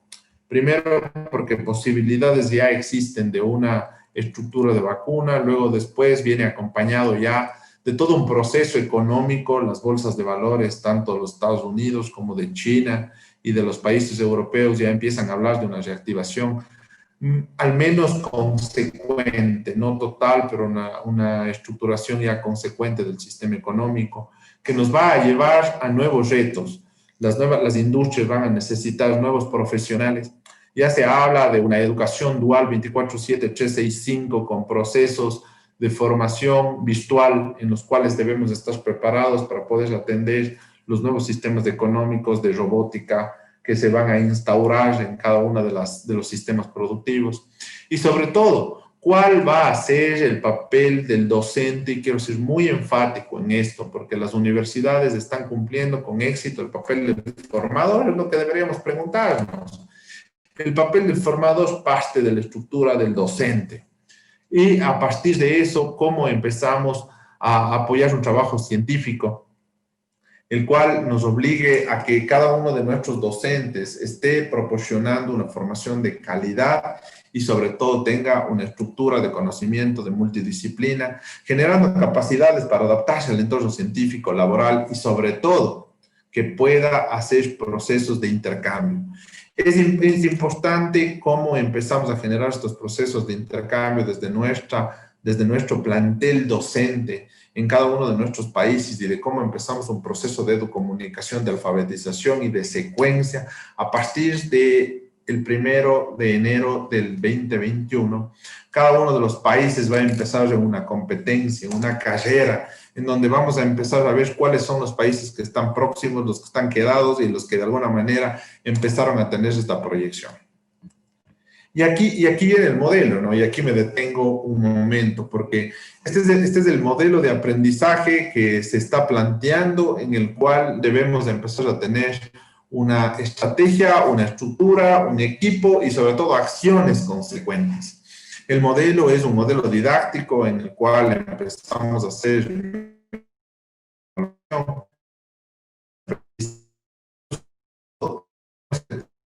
las técnicas y las destrezas de cómo enseñar. Y ahí viene el análisis de qué tenemos, con qué gozamos, porque como mencionaba justamente Aldo, muchas herramientas existen, pero las personas no están en la capacidad de alguna manera de generar, primerito, un autoaprendizaje, poderes de transmisión de ese conocimiento y por tercero, una estructura de evaluación y de mejora continua. Entonces, aquí viene ya un proceso de formación obligatoria del docente para que empiece a generar aquella relación pedagógica con el alumno, pero cuya relación pedagógica con el alumno tiene que tener ya una estructura diferente de los contenidos y las mallas curriculares. Las mallas curriculares actuales ya empiezan a verse caducas versus al sistema educativo, va yendo de la mano con el sistema social, productivo y económico que empiezan a enfrentar nuestras naciones. Y yo creo que aquí ya también empezamos a generar una expectativa educativa desde el punto de vista de qué es lo que estoy formando, a quiénes estoy formando y para qué estoy formándoles. Yo creo que los sistemas de estructura de aprendizaje de rato también tienen que ir muy de la mano con lo que somos en cada uno de nuestros países y a dónde queremos nosotros llegar. Desde un primer momento en la educación inicial, en el cual estamos generando seres humanos con la capacidad de tomar decisiones y que tengan acciones coordinadas con los sistemas y sobre todo que puedan también ser personas partícipes de una propia estructura social, cultural, política. Pero más allá de eso, también es cómo empezamos a generar estas expectativas educativas basadas en los sistemas de tendencia mundial. Este rato ya estamos hablando de una nanomedicina, ya estamos hablando de una estructura de verificación molecular, estamos hablando de unas pruebas ya isotérmicas y de verificación en cuanto a la robótica iniciada desde el punto de vista de la medicina. Entonces, aquí ya tenemos que empezar a ver los niveles de formación en los cuales también la tendencia mundial nos está demandando. Yo creo que la pandemia, a partir de marzo de este año, del 2020, nos cambió la expectativa y nos cambió la realidad de ver las cosas. Quizás antes de pandemia se veía esto demasiadamente lejano. Nosotros venimos manejando desde CEIPLA el proyecto MK Educación ya 4 años. Y claro, obviamente nos veían como que esto todavía no iba a pasar. Y de alguna manera el proyecto con sus ejes de estructuración apoyados siempre a los objetivos de desarrollo sostenible de las Naciones Unidas, a las puestas en marcha de las estructuras territoriales, a la estructuración y a la verificación durante estos 4 años de Big Data territorial, nos ha permitido de alguna manera enlazar la teoría del aprendizaje como un modelo pedagógico y sacar un modelo educativo que nosotros esperamos orquestarlo desde Latinoamérica, apoyarnos desde Latinoamérica, articularnos desde Latinoamérica, en el cual nosotros saquemos un modelo ya mucho más dinámico, mucho más didáctico, ya no un modelo estructural y forzado, sino más bien un modelo de aprendizaje mucho más abierto.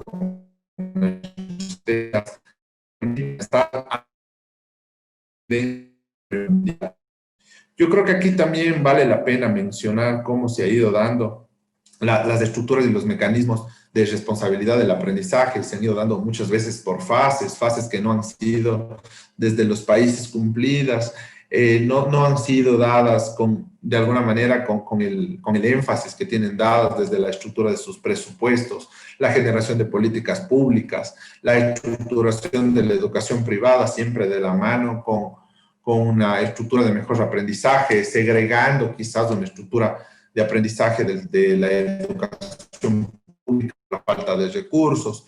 Y yo creo que todas estas vivencias las tenemos a nivel de Latinoamérica en un símil, quizás desde Centroamérica hasta la Patagonia, en la cual hemos carecido de estas estructuras, de estas verificaciones y estos empoderamientos, en la cual la política pública nos acompañe a gestar proyectos educativos fuertes. Y ahora hemos evidenciado en la pandemia que no hemos estado preparados, que nuestros sistemas educativos han colapsado, porque prácticamente lo que estamos haciendo es cumpliendo los requisitos del sistema educativo, aprenda o no aprenda la persona. Estamos cumpliendo con las mallas curriculares que de alguna manera, indistintamente de que estuvieron bien estructuradas o mal estructuradas, únicamente cumplir ese requisito, pero no nos estamos dando cuenta que el momento que nosotros estamos buscando cumplir requisitos, no estamos creando seres humanos que tengan la capacidad de enfrentarse al nuevo mundo. ¿Por qué? Porque la pandemia nos trajo un resquebrajamiento, un antes y un después. Y este rato nosotros estamos enfrentándonos a un nuevo mundo que tiene este rato una construcción de teoría derivada del sistema económico, cuya estructura del sistema económico nos va a traer una verificación intelectual. Tenemos que estar preparados intelectualmente, de alguna manera generando estructuras de conocimiento que tengan la capacidad de liderar herramientas de primer alcance, que nos puedan ayudar a hacer estructuras de servicios cognitivos hacia la comunidad y también empezar a sacar estructuras de comunidad que nos tenga ejemplos de dimensionar cada uno de los sectores que nosotros estemos atendiendo en la educación, llámese educación primaria, secundaria, tercer nivel. Así nosotros vamos a tener una estructura de profesionalización de la educación. Si es que nosotros no tenemos esta estructura de profesionalización, de acompañamiento, de cambio filosófico, en la cual cada una de las instituciones educativas lo vayan viendo desde un proceso de profesionalización, no de forzar el proceso de aprendizaje, sino de profesionalizar el proceso de aprendizaje. Vamos a ir generando ya modelos capaces de sostener el proceso de educación 4.0, que está de la mano con la estructura de la revolución industrial 4.0. Ahí mismo vamos a ir entendiendo cuál es la lógica de los procesos de aprendizaje basados en la estructura de verificación. Y yo creo que para esto es importante ya empezar a verificar las nuevas tendencias y las nuevas formas de vida. Ya empezamos a hablar de los chatbots en un momento determinado, de cómo yo alimentarle de información a un robot, cuyo robot electrónico en una nube está dándome respuestas a preguntas que yo ya le fui de alguna manera dando en estructuras logarítmicas. Ya vamos hablando de cómo nosotros podemos hacer generación de una educomunicación a través de un chatbot. Podemos empezar a generar estos canales de consumo de información, canales de propuestas también, de autoconocimiento. Y también, por otro lado, viene ahí ya cómo empezamos a conectar con las eras digitales. Las eras digitales que nos están causando en este mismo momento un abarrote de información que no somos capaces de alguna manera de generar esa estructura de información, de asimilarla y de ponerla en el marco de empezar a entender los nuevos sistemas educativos. Nos hemos dado cuenta en estos mismos minutos, Aldo nos ha presentado al menos 10 o 20 plataformas en las cuales podemos ya empezar a trabajar sistemas y canales digitales para la educación, pero son tan abrumantes, son grandes, son de alguna manera, tenemos que empezarles a coger con pinzas para poder entenderlas primero antes de transmitirlas. Y yo creo que esto ya empezó a generarse al menos hace un quinquenio atrás, pero nadie la tomaba en cuenta. Y ahora estas herramientas digitales son las únicas que verdaderamente nos pueden cruzar esa línea entre salir o estancarnos en un proceso educativo. Luego, el tema de empezar a entender ya el call center, el CRM, que nos permita personalizar una atención directamente con el cliente, entendiéndole al cliente como la estructura de servicio que va acompañada al sistema del canal digital. No es el cliente el alumno, sino es el cliente la estructura de servicio del canal digital. Cómo yo de alguna manera yo tengo información capaz de entender al chatbot, al CE, qué tipo de preguntas le están llegando, cómo le están llegando, cómo estoy atendiendo. Y este pasa ahora a ser bajo la estructura de planificación y arquitectura SOA.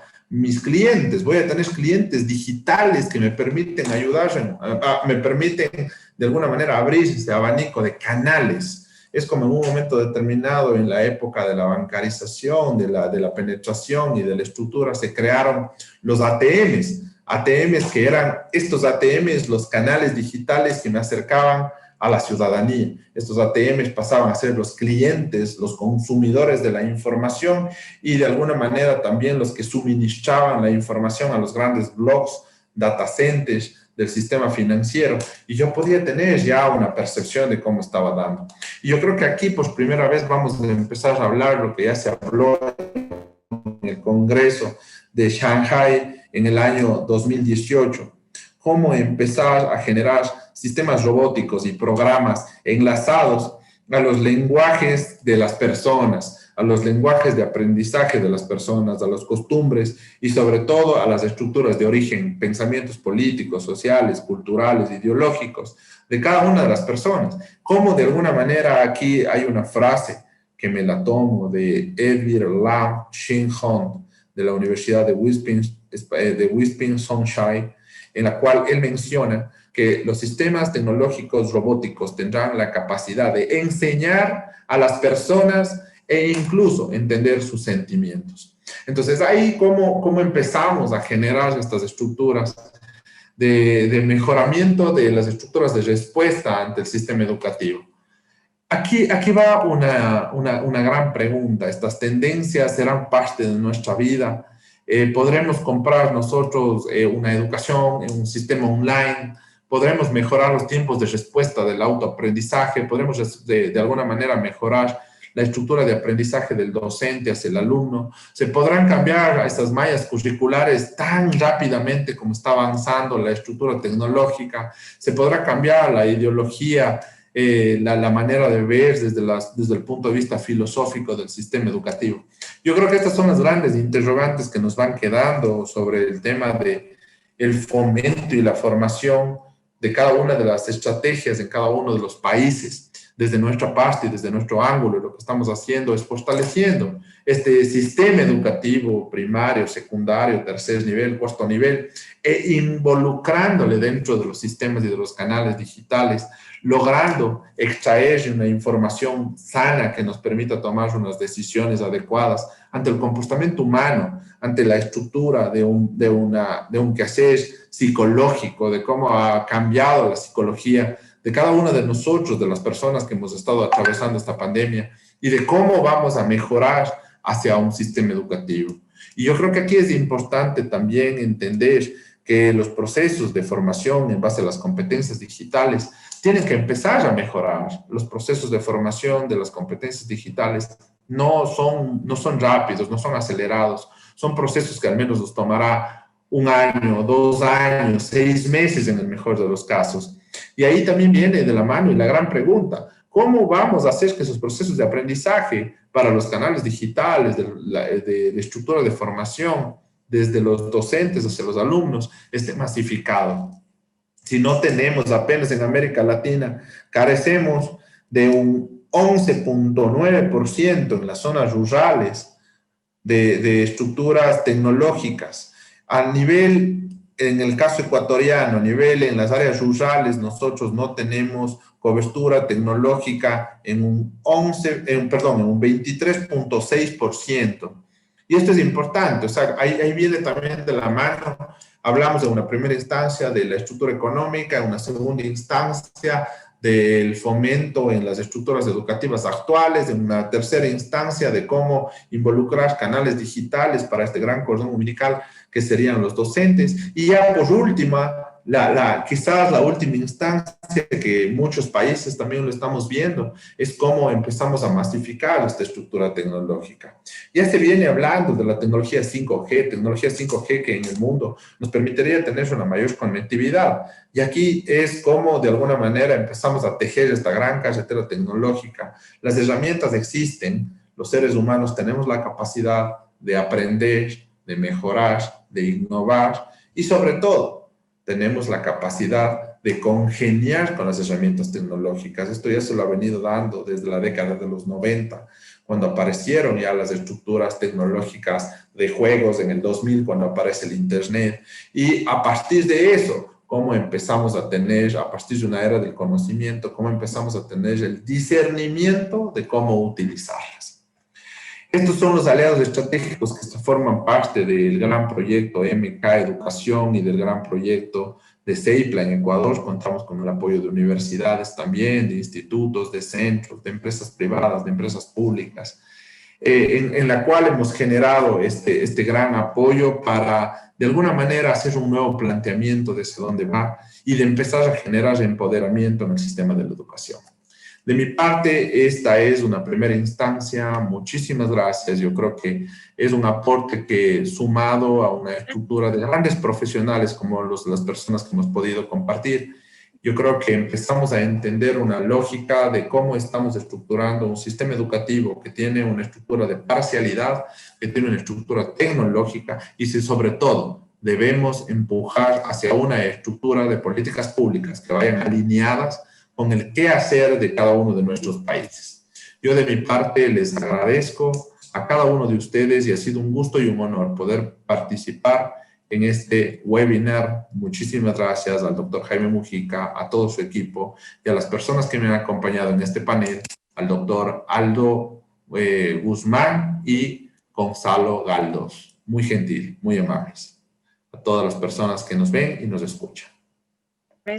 Y es importante lo que hemos escuchado hoy durante este webinar, las propuestas que se debe hacer desde la educación básica regular hasta la educación superior, técnica y evidentemente en las universidades. Y asimismo las propuestas en cuanto a avances tecnológicos, programas que bien pueden acompañar la educación a distancia. En algún momento se escuchó de que todo ha cambiado a nivel tecnológico en el mundo, en los países, ¿no? Pero lo único que no había cambiado hasta el momento era la forma de llevar a cabo la educación. Seguíamos en un salón con carpetas y con una pizarra y el docente al frente, ¿no? De esta pizarra. Pero hoy en día, ya a través justamente de esta enfermedad que golpea a todo el mundo, se tuvo que revertir esta imagen y empezar a utilizar la educación 100% virtual. Las preguntas que tenemos para nuestros invitados van de la siguiente manera, y esta es la primera pregunta para el doctor Gonzalo Galdos, que es lo siguiente, y es relacionada justo al tema de la inversión en la educación. De acuerdo a los reportes del Banco Interamericano de Desarrollo BID, el Perú es el país que menos invierte en educación en Sudamérica, ¿no? Apenas es el 3.7% de su PBI que ha destinado a actividades educativas. ¿Cómo podemos revertir este daño presupuestal a nuestro sistema educativo cuando aún se tienen escuelas sin infraestructura básica, escuelas solo con esteras y docentes mal pagados? Esa es la pregunta para el doctor Gonzalo Galdos. Doctor Gonzalo, 2 minutos para responder. Y quizá incluso más brevemente va a ser, porque mi respuesta es muy directa.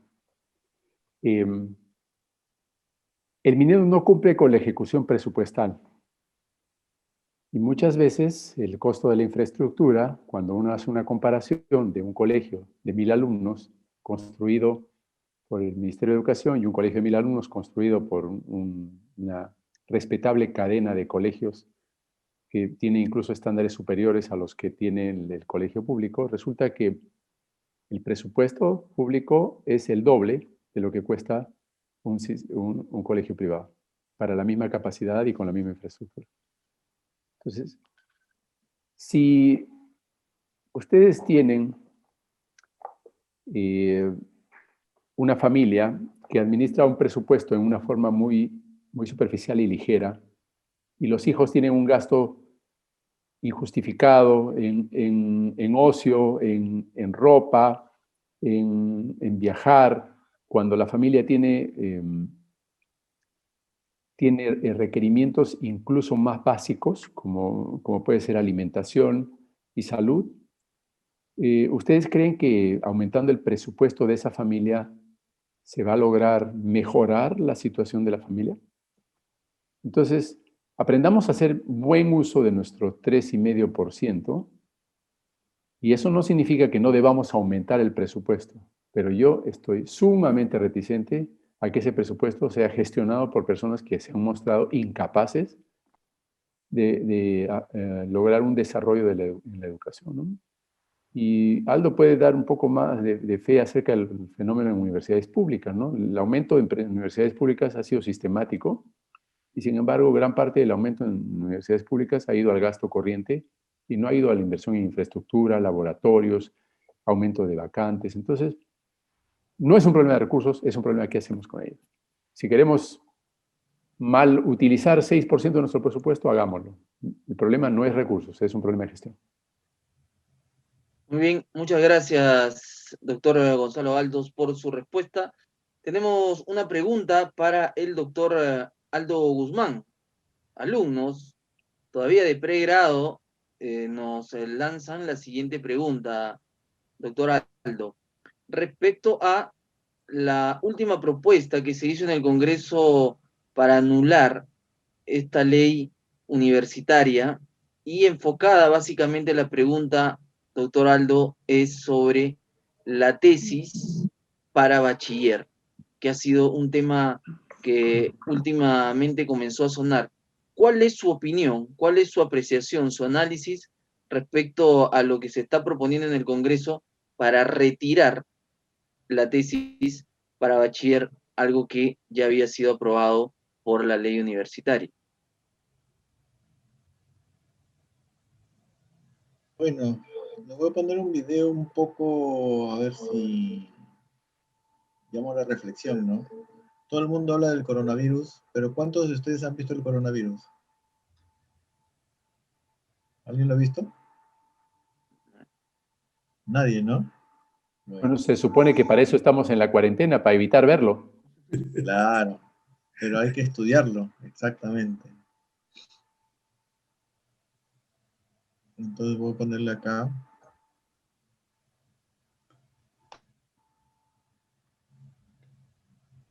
Esta es una, esta es una simulación. Esta es una simulación del coronavirus, ¿no? Cómo interactúa y cómo están los spikes, las proteínas que van a interactuar justamente en la membrana, en las transiciones y apertura y cierre. Entonces vamos a ver en una parte cómo se focaliza, ¿no? Este es simulado a través de un programa que se llama ACE, a través de lo que llamamos el huésped de la membrana, y nos permite evaluar ciertas características propias de este virus y podemos hacer la estructura o la arquitectura, ¿no?, de enlace, y eso es lo que se está buscando, inhibir este tipo de acciones.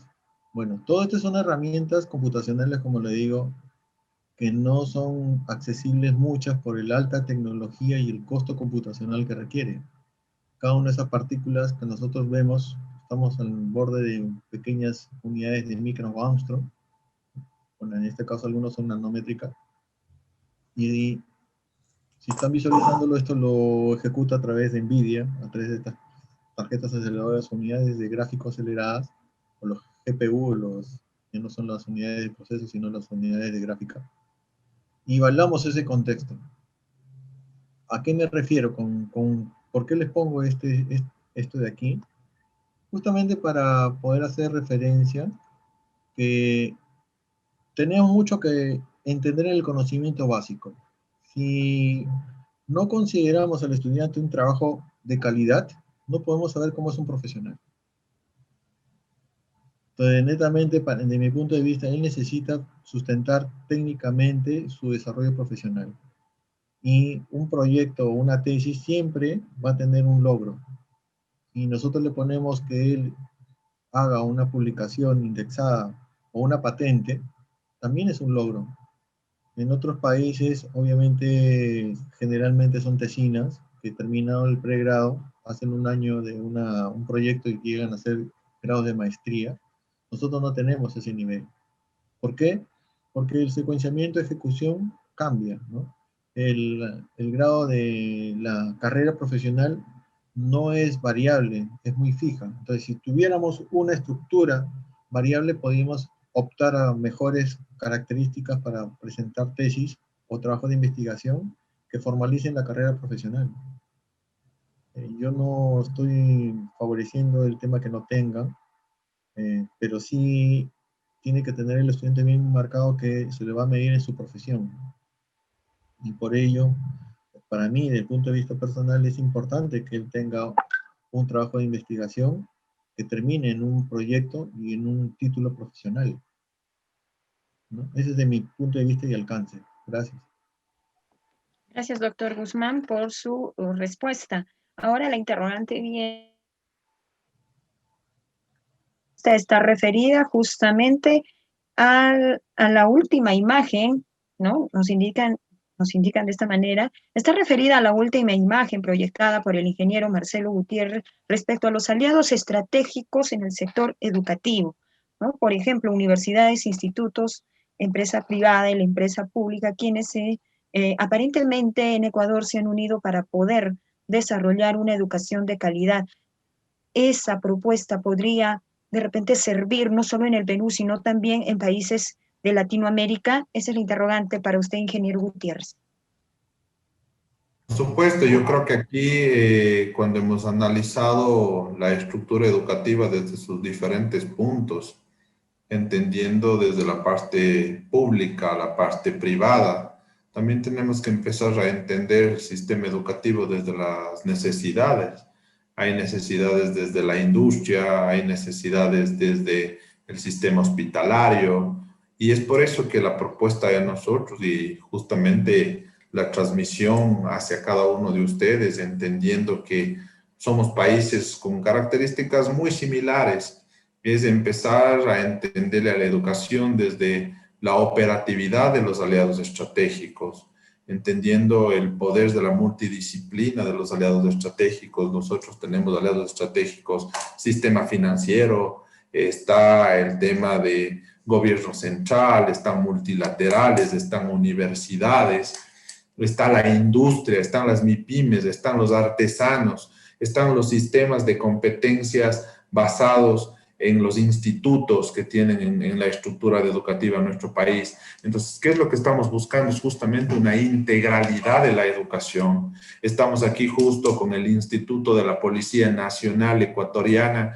generando el primer centro de educación y de alta especialidad de la educación para el tema de la seguridad nacional, para los servidores públicos, en este caso que están enfocados al tema de seguridad.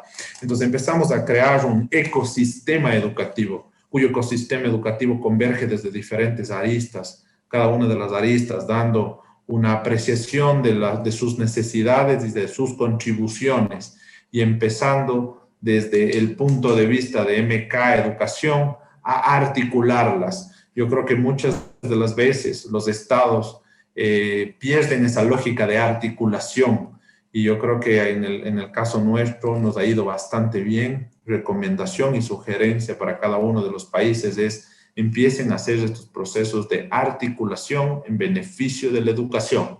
Y yo creo que aquí también pesa mucho cada una de las contribuciones nacionales e internacionales y de los aportes que se puedan dar desde las mismas. Muchísimas gracias.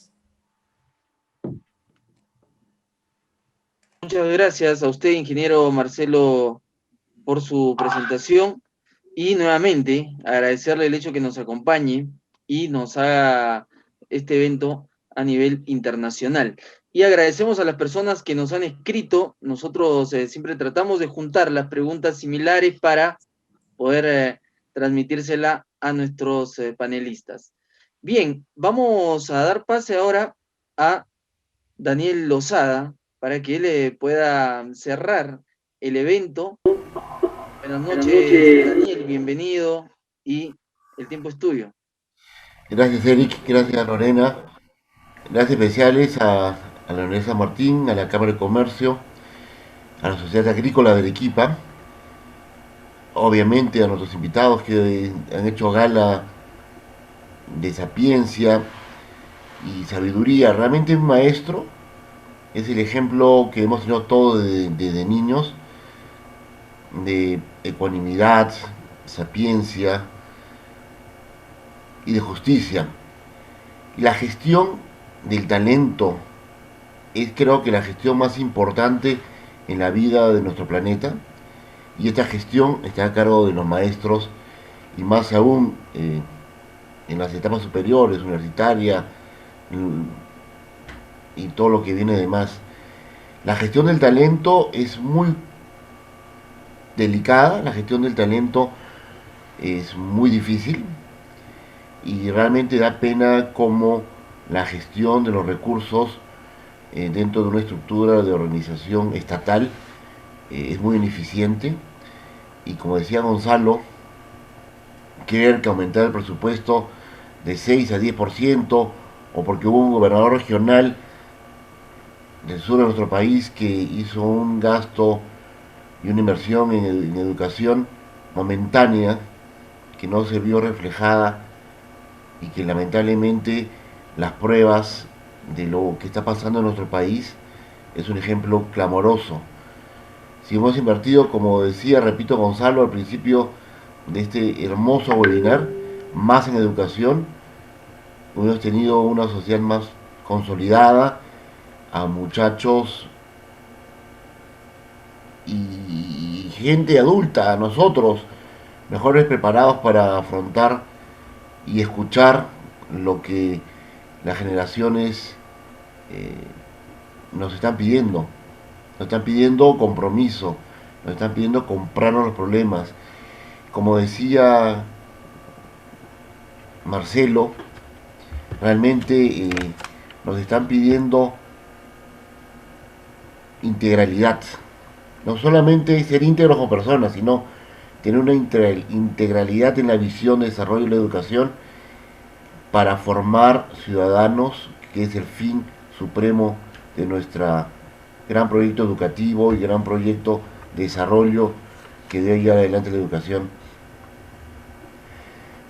Yo resalto la presentación del doctor Aldo Guzmán, como nos ha mostrado que tenemos en la tecnología disponible todo. Lo que falta son las herramientas de gestión para poder acceder a ellas, tener anchos de banda suficientes, tener anchos de banda y redes troncales de internet, que en el Perú ha sido la gran estafa de la política contemporánea. Se invirtió tanta plata, entre comillas, en la red troncal de la sierra, en la red troncal de la costa, que no lograron nada. Lograron más desigualdad que estamos afrontando el día de hoy. Para mí ha sido un honor y regocija y nutre ver tanto talento con Aldo, con Marcelo, con Gonzalo, que nos demuestran que hay todavía posibilidades muchísimas para seguir soñando con sociedades justas, sociedades integrales y sociedades que siempre tengan interrogantes y un sistema que tenga respuestas. Es lo interesante, y que no hay unicidad, no hay valores únicos, no hay sistemas únicos de educación. La flexibilidad y el continuo cambio que nos ha demostrado esta pandemia hace que la velocidad de adaptación de nuestra sociedad y de los sistemas educativos sea cada vez mayor. Muchísimas gracias, repito, a la Universidad de San Martín, a nuestro amigo Jaime Mujica, a la Cámara de Comercio, a la Sociedad Agrícola de Arequipa, que han conjuncionado esfuerzos institucionales para lograr eventos tan importantes y tan valiosos como el que hemos tenido el día de hoy. Muchísimas gracias. Bien, gracias, señor Daniel Lozada Herrera, por compartir esta noche también con nosotros. Nos escriben desde Huancayo y desde Tacna. Les enviamos un saludo afectuoso para ustedes que cada miércoles están presentes en el programa Ventana Sanmartiniana. Para las reflexiones y conclusiones, el doctor Jaime Mujica Calderón. Doctor, reiteradas buenas noches.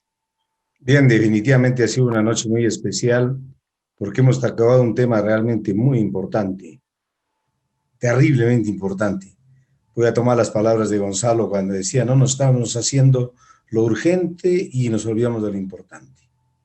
Lo urgente es la pandemia, la crisis económica, pero lo importante es la educación. Y definitivamente Gonzalo hablaba de un sistema educativo privado y un sistema educativo público. Una situación que definitivamente yo no creo. Porque definitivamente creo que solo un país puede tener un proyecto educativo que responda a un interés nacional. Tenemos que definir claramente nuestros objetivos como país para generar un proyecto educativo que parta de un proyecto pedagógico, que son dos cosas que creo que tenemos que distinguirlas. Creo que en la exposición que ha hecho Aldo ha sido realmente muy importante en la medida que nos ha mostrado toda la tecnología que tenemos al alcance. Y digo que la tenemos al alcance porque a veces una de las limitaciones más grandes que había era realmente la capacidad de la computadora que teníamos para interactuar con el software que hay. Y él creo que de una manera clara ha dicho realmente que actualmente interactuamos en la nube con servidores que están localizados en la nube. Y definitivamente si nosotros no estamos usando la tecnología es porque definitivamente realmente no estamos en condiciones de hacerlo, porque no está fallando la parte económica, no está fallando la tecnología, está fallando el proyecto educativo que debemos tener como país. Y definitivamente creo que a mí la exposición de Aldo, yo creo que es importantísima, que nos haga ver realmente que existe un mundo diferente al cual nosotros no estamos accediendo.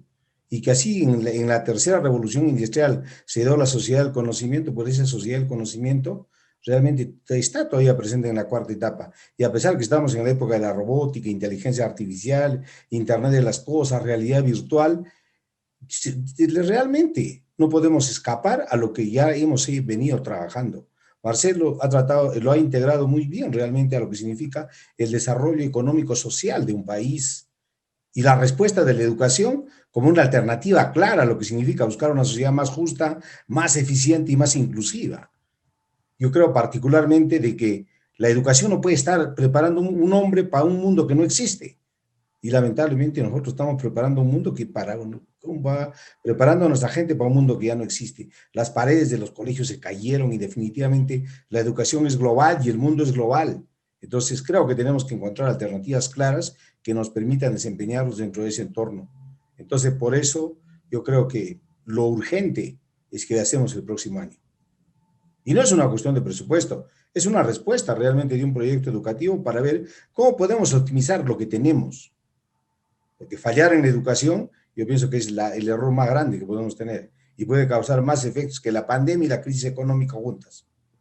Yo soy tercamente convencido que si queremos cambiar los destinos del país, definitivamente tenemos que cambiar la educación. Y eso es encontrar una respuesta coherente al mundo que actualmente estamos viviendo. Definitivamente yo creo que, sinceramente a los tres, gracias por esta noche, ¿no? Una noche realmente de ensueño, donde hemos tenido la oportunidad de ver realmente que existe gente que puede dar alternativas. Tenemos la capacidad como profesionales de podernos cuenta qué está pasando. Y a Gonzalo, a Aldo y a Marcelo, gracias realmente, porque creo que esta es una respuesta clara a lo que debemos hacer. Y como decía Gonzalo, ¿no? Esto es lo importante. Gracias a todos ustedes. Gracias, doctor Jaime, por esas reflexiones y conclusiones al finalizar nuestro webinar, Prioridad en el sector educación. Muchas gracias a cada uno de nuestros invitados y también a nuestros espectadores que nos han seguido a través de las diversas redes con la Universidad San Martín de Porres. Eric. Así es, Lorena, hoy hemos tocado el tema prioridad en el sector educación. Nos encontramos la próxima semana para conversar sobre los temas de coyuntura aquí en su ventana sanmartiniana. Buenas noches con todos y nuevamente gracias.